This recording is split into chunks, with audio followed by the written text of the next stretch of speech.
dio manifestación, bueno, en realidad 29 manifestaciones, fueron 29 entidades federativas, de marchas de mujeres que denuncian las violaciones cotidianas, la violencia intrafamiliar y el nulo caso que le hacen las autoridades a este delito muy específico. Por eso se le llamó en algún sentido la marcha contra el silencio, contra la ignorancia que muestran, ¿sí?, o que han decidido mostrar las autoridades frente a estos delitos que se cometen diariamente. Hay lugares, como siempre hay un ranking, el Estado de México, aunque usted siempre haya creído que fue Ciudad Juárez donde más, en realidad el Estado de México es el que más feminicidios ha tenido, después seguido por Chihuahua, en donde por fortuna se ha disminuido este delito, ¿sí? Y es un delito que va desde la violación hasta el acoso sexual, de que puedes perder tu trabajo si no te acuestas, no tienes relaciones sexuales con el jefe, pasando por, ya no me gusta exagerar, me parece exagerado lo de la ley del Distrito Federal, las miradas lascivas, pero es insultar y también la discriminación a las mujeres. Había contingentes de todo, de sexo servidoras, de transvestis, de académicas, bueno, nos acompañaron por fortuna muchos hombres, me hubiera gustado que fueran más, pero era esto, sí, visibilizar la terrible situación que viven las mujeres de todas las clases sociales, eso me parece importante. Mientras empezaba la marcha, siempre tarda uno en empezar a arrancar del Monumento a la Revolución al Ángel, pues tenía la tarea de, no sé, recabar testimonios, ¿no? Ahí cuando estábamos en el Monumento a la Revolución. Y si me permiten, yo sé que eso no se usa, pero como no me pude aprender toda la información, uno de los testimonios que recabé, no quizá el más sobrecogedor en términos de que no voy a hablar de una violación o de una golpiza o de alguien que le meten una bolsa de plástico, ¿sí?, para que confiese, como vimos en los videos la semana antepasada, sino una víctima, una trabajadora del sector público federal, víctima de hostigamiento sexual, pero ¿dónde creen ustedes? En el Centro Nacional de Equidad de Género, de Salud y Salud Reproductiva, de parte precisamente del director. ¿De qué dependencia creen ustedes? Del Programa Nacional de Atención y Prevención de la Violencia Familiar y contra las Mujeres, de la Secretaría de Salud Pública, ¿sí? ¿Cómo se llama el personaje? Ella no quiero dar el nombre. Lleva 3 años con el litigio y no es ella, son 3 compañeras. Adalberto Santaella, que es el Solís, que es el director del Programa Nacional de Atención, repito, y Prevención de la Violencia Familiar y contra las Mujeres.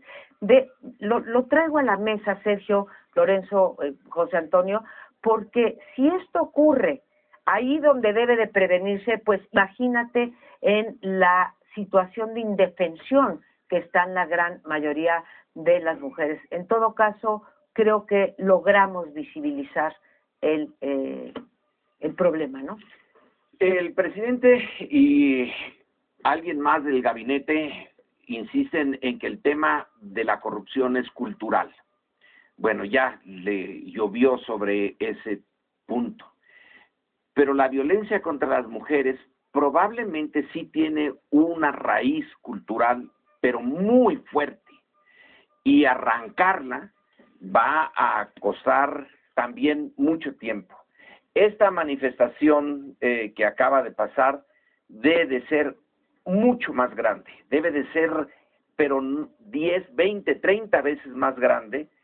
Y debe de tener las mismas características que las manifestaciones que hemos visto cuando se violan otro tipo de derechos humanos. Las de Ayotzinapa, la protesta cuando empezó, fueron protestas masivas. Tenemos que hacerlas así también. Ahí sí es realmente importante la masa, porque participar en estos pronunciamientos públicos y colectivos es también que cada uno de los que participan asumen. Claro. Que los valores tienen que cambiar, que sí, viene de siglos en México, pero que ya estuvo bien, que ya es la hora de echar adelante una nueva actitud, tirar esa carga y comprometerse todos. Eso sí es cultural y hay que atacarlo así.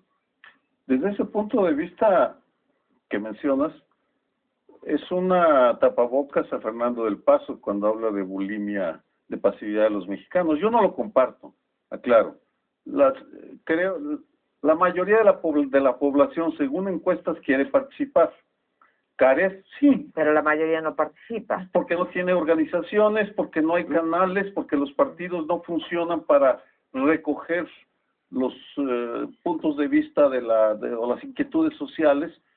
Faltan organizaciones intermedias, faltan organizaciones nacionales.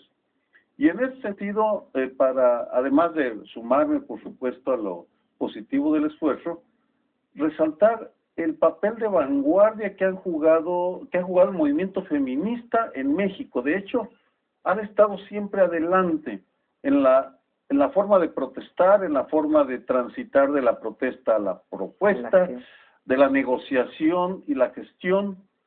Creo que esta marcha es un llamado en torno a un tema que permite superar las diferencias que hay por muchos aspectos en el movimiento feminista y social. Es contra la violencia de género y en ese sentido, pues creo que es una señal tan positiva como lo que está pasando en universidades, en un buen número de lugares, que estamos buscando fórmulas de participar a partir de un hecho. Ni los gobiernos, ni los partidos nos van a dar soluciones a esa trinidad de horror que es corrupción, violencia e impunidad. Yo creo que las mujeres siguen siendo, por lo menos en México, muchos otros países incluso peor, pero en México desde luego todavía, un grupo vulnerable.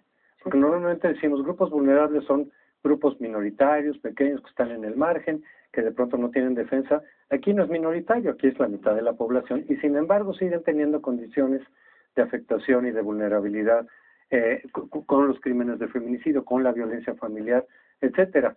Hay otros grupos quizá más vulnerables. Hablabas, por ejemplo, de las prostitutas que también marcharon, o los travestis que son totalmente vulnerables, marginados, etcétera, nadie les importa.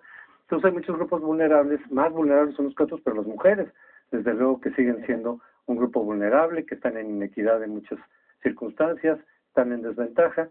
Pero yo creo en lo de la participación ciudadana, yo creo que puede haber muchos ciudadanos que sí están totalmente enajenados de la política, ya, o sea, no les interesa saber nada, no los convocas a nada, no sé qué porcentaje, pero es un porcentaje importante que ya ni siquiera a las urnas va, es decir, el mínimo de participación que es ir a las elecciones, pues el año pasado la mitad no fue a votar, ni se presentó en las urnas, o sea, ya no queda. Y de los que sí, por un lado hay élites que sí se organizan y participan mucho, pues son élites, pues las organizaciones que están en lo de la ley anticorrupción, bueno, qué bueno, pero son muy pocos que están organizados. Y de los otros, o están alineados con los partidos y siguen las directrices de los partidos, y hay otros que sí quieren participar, pero de pronto son estrategias que se contraponen y chocan, no están de acuerdo unos con las otras, y se neutralizan, y entonces de ahí ya no sale nada. Entonces, quizá no sea totalmente bulimia, aunque en muchos casos sí hay bulimia, pero de los que sí quieren participar, hay contradicciones muy fuertes, incapacidad de organización, no hay recursos, no hay acceso a los medios, y eso dificulta mucho que los esfuerzos que surgen de la sociedad civil se transformen. Por ejemplo, 600,000 firmas para lo de la ley anticorrupción, es muchísimo, pero de un padrón de 80 millones. Una comparación. La encuesta de cultura cívica del 59 se replicó en el 2009. La UNAM lo hizo. Y se cayó el deseo de participar en los partidos al 4% y se disparó el deseo de participar en organismos civiles a un 48%, dando cifras comparando 50 años. Estás hablando, y lo dijiste muy bien, porque me voy a pelear contigo, Sergio, del deseo y de la indignación, ¿sí? Al hecho, ¿sí? Hay un gran trecho. Yo sí estoy de acuerdo con Del Paso que hay una bulimia y que creo que tienes una visión benévola de la sociedad civil. La sociedad civil somos corruptos, ¿sí? No denunciamos. Podemos ver a alguien que la están violando ahí en la calle y no la ayudamos, o alguien que se cae en la calle y no la ayudamos. Aquellos que quieren hacer organizaciones lo han hecho, desde los empresarios más ricos hasta una gente como Eufrosina Cruz, que logró ser, a pesar de usos y costumbres, logró organizar un movimiento para poder llegar a ser diputada.